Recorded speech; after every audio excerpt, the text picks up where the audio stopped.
Hello বন্ধুরা, welcome to only sports view. তো এই ভিডিওতে ইন্ডিয়ান ফুটবল আইএসএল নিয়ে কিছু ট্রান্সফার আপডেট রয়েছে এবং এর পাশাপাশি ডুরান্ড কাপ নিয়ে আপডেট রয়েছে, মোহনবাগানকে নিয়ে আপডেট রয়েছে এবং ডুরান্ড কাপের লাইভ টেলিকাস্ট নিয়ে আপডেট রয়েছে। তো এই বিষয়গুলো নিয়ে আলোচনা করব এই ভিডিওতে। তো ভিডিওটি সবাই শেষ পর্যন্ত দেখতে থাকো, আর চ্যানেলে নতুন হয়ে থাকলে চ্যানেলটি সাবস্ক্রাইব করে পাশে থাকা বেল আইকনটি অন করে পাশে থেকো।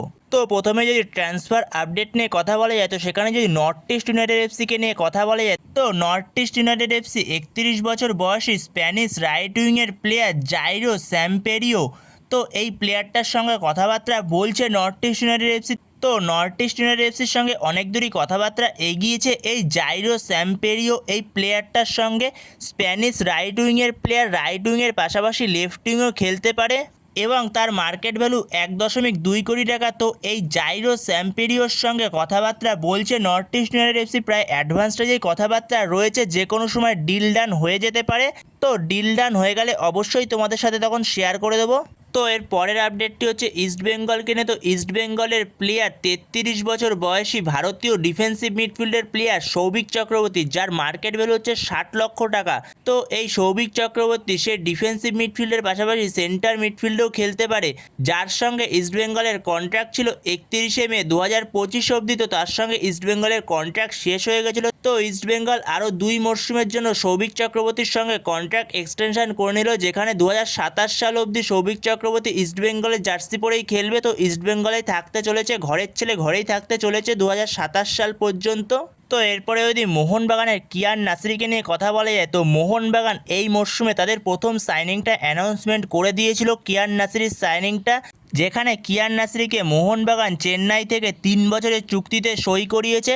যেখানে আগের মরশুমটা চেন্নাই এফসিতে ঠিকঠাক গেম টাইম পায়নি, একদমই বলা যেতে পারে গেম টাইম পায়নি কিয়ান নাসিরি। তো সেখানে মোহনবাগান ম্যানেজমেন্টের মাথায় একটু চিন্তাভাবনা থাকছে তাকে একটু দেখে নেওয়ার, সে যেহেতু আগের সিজনে ঠিকঠাক একদমই গেম টাইম পায়নি, তো সেই কারণে তাকে সিএফএল এর চান্স দিয়ে তাকে গেম টাইমের জন্য দেখে নেওয়ার।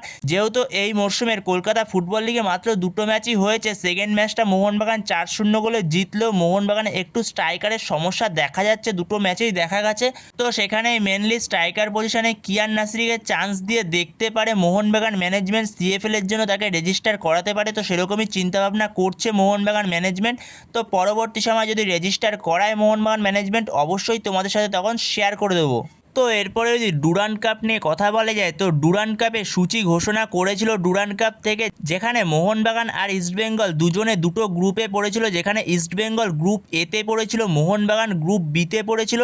এছাড়া ইস্টবেঙ্গলের প্রথম ম্যাচ দিয়েই শুরু হচ্ছিল ডুরান্ড কাপ, কিন্তু ডুরান্ড কর্তৃপক্ষ পরবর্তী সময় সেই সূচিটাকে ডিলিট করে দেয়। তো তারা আবারও পরবর্তী সময় নতুন করে সূচি ঘোষণা করবে। তো পরবর্তী সময় সূচি ঘোষণা করলে অবশ্যই তোমাদের সাথে তখন শেয়ার করে দেবো সূচিটা।